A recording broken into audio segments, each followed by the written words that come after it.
Having some liquid cash is always a wise thing.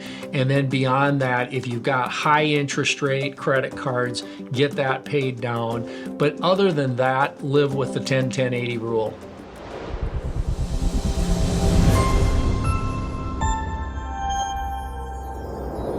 So is there any reason that someone should not invest? And I mean, you can say generally not invest or not invest in real estate, or what would be some of their thinking in your experience? Yeah, I think so I'll start very specific and then we can talk more global. The reason a person should not invest in an alternative investment, such as 3D money, would be if they have very limited resources, if they need liquidity to it. In other words, if they need access to it. Our investment, for instance, is a 3-year term.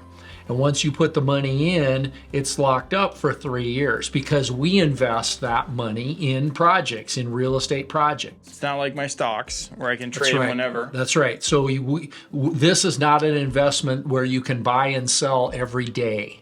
Got it. So I think if somebody, let's say they have a small amount of money, they want to invest it in something, but they're going to need access to it in a short period of time, you should not consider an alternative investment. I think the other thing, because of that lack of liquidity, Got it. You shouldn't put all your money into it. Okay. Right? It should be a more measured approach. How much, I won't get into, what percentage or allocations. That's really outside the scope of this conversation. But certainly, you want to make some intelligent, thoughtful decisions as it relates to how much of my assets do I put into something that has limited liquidity. Makes sense. So for the person who is asking, do I have enough money to invest? Should I invest with extra money? How much do I need? What would your advice, and you can probably break it into different categories, this amount to this amount, or this stage of life to this stage of life. But what would your thoughts for them be around that? The deeper part of the question has to do with, if I have debt, let's say I have debt on my car, I have debt on a house, or I have credit card debt, I've got some debt out here. Should I be paying off that debt before I save? Yes. I would say, generally speaking, you want to be saving money all the time. It's I live by the 10-10-80 rule. I learned this when I was a kid, and it's always stuck with me. Do you have the jars or the envelopes? No, it's just the 10-10-80 rule is just as that I give 10% and I save 10% and I live on 80%. Yep.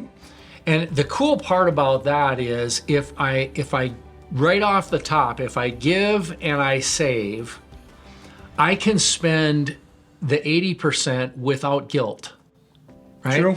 And because otherwise, if you're always doing it where if I've got some money left over at the end of the month, right, then I'll save it, or I'll be generous with it. And the problem with that is life never works that way. I mean, if you found that all of a sudden you made an error in your bank account and you have an extra $500 in your checkbook that you didn't know you had, my guess is you'd have some place that $500 could go. See, that's the principle of how money works, is that you have to be intentional with it. And so I would say, generally speaking, you save money and give money off of the top. I think the exception to that would be if you have some very bad, what we would call bad debt. Bad debt is consumer debt. So let's say you have a bunch of credit cards, you ran up $10,000 or $20,000 in credit card debt, consumer debt, you're paying high interest on it. That is definitely, in my opinion, a reason why you would take and systematically try to get that paid off rather than taking and saving. Yeah, use your savings for that, essentially. So I would use a savings.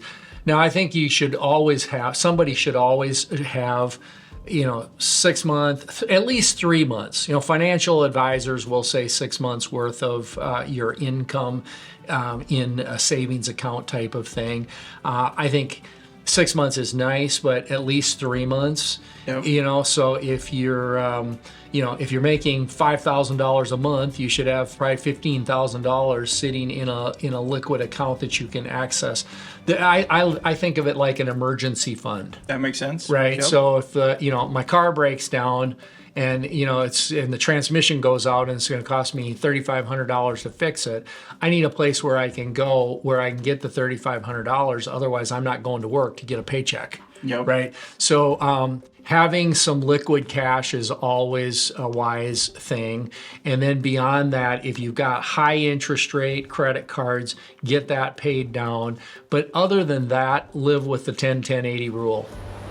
Hi, I'm Jeff Houston, one of the owners at 3D Money. Thank you for watching through to the end of this video. It's an honor to help you navigate your journey to gain financial wisdom.